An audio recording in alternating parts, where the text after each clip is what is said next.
Right, Unit 5, Jack Emmett. Right, Jack, list of values or codes of practice relevant to the work being carried out. Codes of practice can be is following your health and safety guidelines, make sure everything's cleaned up, everything's tidy, all members are safe, so park use, etc. Looking at people's medical records just to keep them with all the health and safety guidelines, to making sure yourself's covered, company's safe, all your clients are safe. Yep. 1-2, describe the requirements for health and safety and welfare relevant to own work, including Health and Safety at Work Act and requirements from relevant national governing bodies. The requirements, well, if you've got the 1974 Work Act Manufacture, which is a guideline that requires, again, all the health and safety things to be followed. Again, same as the question before, it's just the requirements for health and safety, all the park units need to be filled out, fire exits needs to be labelled, and then equipment needs to be properly looked after, properly maintained. Yep. Identify manufacturers' guidelines and instructions for the use of facilities and equipment. This one, all the facilities and equipment again need to be shown, like instructed how to use properly. Again, they all need to be maintained, everything needs to be safe. From the manufacturers will tell you this. Obviously a lot of equipment has instructions on them how to use them, and inductions normally use as well. Good. Describe why health, safety and welfare are important in an active leisure and recreation environment. Just for obviously your client safety, for the company you work for, so they're covered, for yourself, your reputation, and who you work for's reputation as well. Right, 1-5. Identify the persons responsible for health and safety in own workplace. Well, just obviously there's a lot more than one person that has responsibility because of yourself, and then obviously it's going to be people who are higher than you, such as the managers, owners, all need to make sure everything's safe, everyone's got first aid trained, and then the clients themselves as well. Outline own organisation security procedures. We have alarms, cameras, sign-in sheets as well. That's about just to make sure we've got all double locked doors, stuff like that. Right. Describe 2-1. Describe the types of hazards that are likely to occur in own area of work and the accidents and injuries each could cause. You could have a fire, which obviously can cause burns. You can have a weight plate dropping on someone's foot, someone tripping over a weight plate, which can obviously cause injury. Again, even on cardiovascular equipment especially, more likely chance of someone having a heart attack, something as serious as collapsing. Right. Outline how to identify hazards.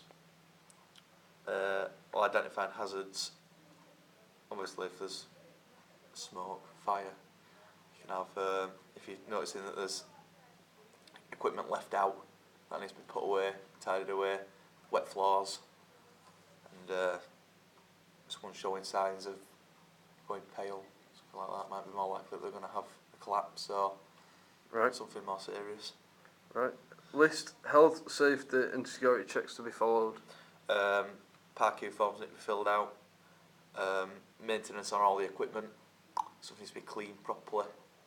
Fire exits need to be checked, make sure they're working properly. Fire alarms need to be checked. Yep. Fine. 2-4. Describe how to carry out a basic risk assessment of the types of hazards that may occur. Basic risk assessment, again, it's then park queue forms, assessment of each client, checking the medical records, and then risk assessments, again, it's that maintenance check every couple of days, even every day on each equipment. Yep. Even at the end of the day, making sure everything's still working properly, there's nothing hanging off, nothing that could cause a hazard, and just make sure all fire exits are easily accessible as well. Right. Describe why it's important to get advice from a relevant colleague if unsure about hazards and risks in their own workplace. If it's only you working there, or if there's no one there that's higher than you who deals with this sort of problem or hazard, you yourself need to know. You'll be responsible to deal with any of these situations. So it's important, obviously, you need the knowledge yourself. Describe why it is important to get advice from a relevant colleague if unsure about hazards and risks in their own workplace. Just done that one, haven't we? Have we done that one? Yeah, just done that one. They're all merging into one. 2-6. Identify who to ask if unsure about hazards and risks in their own workplace. It'll be the person, like your manager, who's higher than you, probably the best place to go, even at other colleagues who are on the same level as you as well. People are first aid trained, who know experience. Fine. 2.7. Describe how to deal correctly with the types of hazards that may occur in own workplace, taking account of risks. Obviously, if there's someone who's maybe collapsed or something like that, you need to put them with your first aid training in the recovery position, phone in the relevant emergency services, so if it's a fire, obviously the fire brigade, ambulance, and then again, if you have to call someone who's higher than you, who's better experienced in dealing with a certain situation, they need to be contacted as well. Outline how to complete health and safety documents correctly. This needs to be filed correctly, then be filled out fully to the best of each client's ability if they're filling out a PARQ form. Maintenance checks needs to be comprehensive and done perfectly. Every element needs to be checked correctly to make sure everything's 100% safe. Good. Describe what is meant by safeguarding and protecting the welfare of children and vulnerable adults. This is where just obviously you've got your different groups that might be coming to the gym, such as children, vulnerable adults, might be the elderly. This is safeguarding, just making sure that they're looked after correctly, they're safe. Also, there might be priority and more vulnerable to hazards than your healthy adults. Good. Describe own role and responsibilities for safeguarding and protecting children and other vulnerable groups. Well, in the gym, if we've got someone who's elderly or someone who's got a certain situation that might be more serious than they're all more vulnerable, they need to be taken around differently. The clients need to be looked after better, given regular routines and checks to make sure they're okay in the gym, and constantly checking up on them, making sure that they're safe. Right, list 4 types of abuse.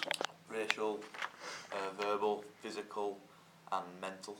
Good. Outline the basic indicators and impact of each of the 4 types of abuse. Indicators, if it's physical, obviously you're going to see some sort of physical abuse, some sort of pushing, punching, see bruising on the clients. You see if someone's in emotional distress, someone's upset, you can ask them, speak to them. Obviously if they've been verbally abused or racially abused. Mental, it's going to be, that's emotional signs that are going to show. See if someone's clearly unhappy. Impacts of these, obviously clients might leave, so they're going to be unhappy, might be pretty upset, offended. More likely to leave the club, and it's going to give the club a bad reputation as well.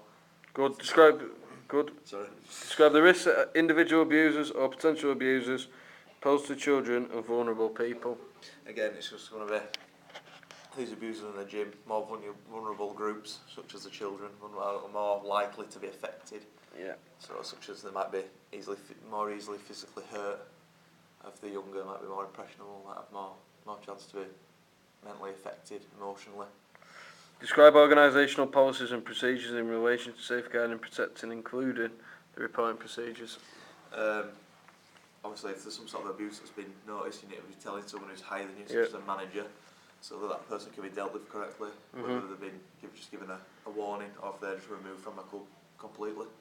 Good. Outline what to do if concerned about possible abuse. It's similar to the one before, you just want to be telling someone who's higher than you, who can deal with the situation better, who's got more authority, or even yourself just speaking to the person who you think's being abused, so you can get a view from them, and even speaking to the person who's been seen as the person doing all the abusing. Outline what to do if there are barriers to reporting own concerns. If there's barriers. So say for example your manager's stopping you reporting anything else and that's alright. Well, you need to keep pressing the matter, go to someone who's even higher than your manager, such as either the owner of the club, and either trying to deal with it yourself to some extent, speaking to the client, speaking to the person who's been accused, and just making sure the matter's fully dealt with. Identify statutory agencies with responsibilities for safeguarding and protecting. Statutory agencies, you mean like? So things like the NSPCC, social services. So, like I say, if you find that there's some sort of abuse going on, such as with children, it's going to be the NSPCC is going to need to be contacted immediately, and then using them as a higher place to go to deal with the situation. So using that authority. Police as well, yeah. Police as well, yeah. Good. Outline when to contact them. So you've said if something's happening. Outline how to. Obviously from the police, just 999, Yeah. contacting, just getting in touch with the NSPCC, just using the phone details. Good. Describe why it is important to share concerns about possible abuse with others. Obviously it makes the gym a better place, makes the club a better place, it makes everyone happy, makes sure the situation can be dealt with accordingly and correctly, especially if there's more experienced member of staff. Good. Describe the limits of your own competence with regard to safeguarding and protecting. Obviously your own limits if you're not, if we're just gym instructors, just on the gym floor, we haven't got as much authority as an owner, a manager, so obviously we need to tell them if we notice abuse, but it needs to be them mainly who are dealing with the situation. Good. List the types of accidents, injuries and illnesses that may occur in your own area of work. Accidents could be wet floor, weight plates could land on someone's feet or hit them, could have accidents on the equipment if they're not being used correctly, and things such as fires as well, which could happen, people collapsing, heart attack, strokes, stuff like that. Outline how to respond correctly to emotional distress. You want to be speaking to them, change your tone of voice, make sure you speak to them correctly, you're not sounding sarcastic, make sure you're supporting them correctly. Yeah. Outline how to deal with accidents, injuries and illnesses before qualified assistance arrives. Accidents, like it could be, we're all first aid trained, so if it's something as serious as a collapse, it needs to be put into the recovery position, making sure the clients are all supported, they're safe, talking them through it, if it's something really serious, or just bandaging them up, giving them support, plasters. Good. Describe how to decide whether to contact the on-site first aider or immediately call the emergency services. Like I said, we know, being first aid trained, that someone, say, collapses, you need to call the emergency services. Something such as a cut or a sprain, something where they can speak to you and they can tell you if they need to go or not. Yeah. Identify who is an on-site first aid trainer and how to contact them. Our workplace, we're all first aid trained. Good, fine. Describe the procedures to contact the emergency. So you said that. Well, Outline why it is important to protect the casualty and others involved from further harm. Just to keep them safe again, just to make sure they're protected, emotionally supported as well, so they're not going to panic. Yeah. Outline the procedures to protect the casualty and others, so maybe other gym users. Other gym users, we take them away from the area, make sure people are away so they're not smothering the client. If they're able to walk and move, we'll take them around the side, around the back rooms, into an office, where they're away just with us, so we can keep them away from everything. Outline why is it important to provide comfort and reassurance. Again, that's reiterating before, to make sure they're calm, emotionally supported, so they're not in any sort of distress, not going to panic, not going to worry, they don't have people looking over them, so they're not going to feel embarrassed. Right, you described that there for 610. Outline own responsibilities for reporting accidents. So if an accident happens, where do you report it? We have an accident log at the gym, so we just write it down, just keep track of everything that's happened. Good. 612, you answered that there. Describe the emergency procedures in own place of work. So what your emergency procedures are? Emergency procedures, we've got, well, fire exits, we've got fire alarm, we've got, so if something went off, we also have this checklist, sign-in sheet, so we know who's in the gym, so we can get them out quickly. Well, like I said, we've got about 6 or 7, we've got about 5 emergency exits. All clients are easily accessible as well. Good. Outline what instructions must be given to the people involved. Just to go out slowly, but like calmly. Make sure everything's in order, just to the nearest fire exit. Good. Outline organisational reporting procedures for emergencies. Again, everything's just logged in files, emergency books, accident logs, and then all of them are just placed in the drawer and just kept. Good. In a file. Describe the types of problems that may occur when carrying out emergency procedures.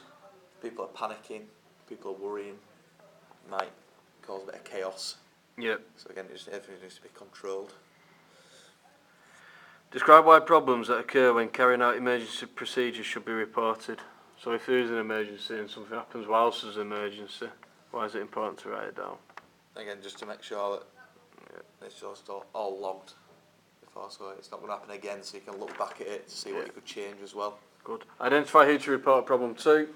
Again, manager, owner, first aid trained, people who are higher than you, got more experience in the situation.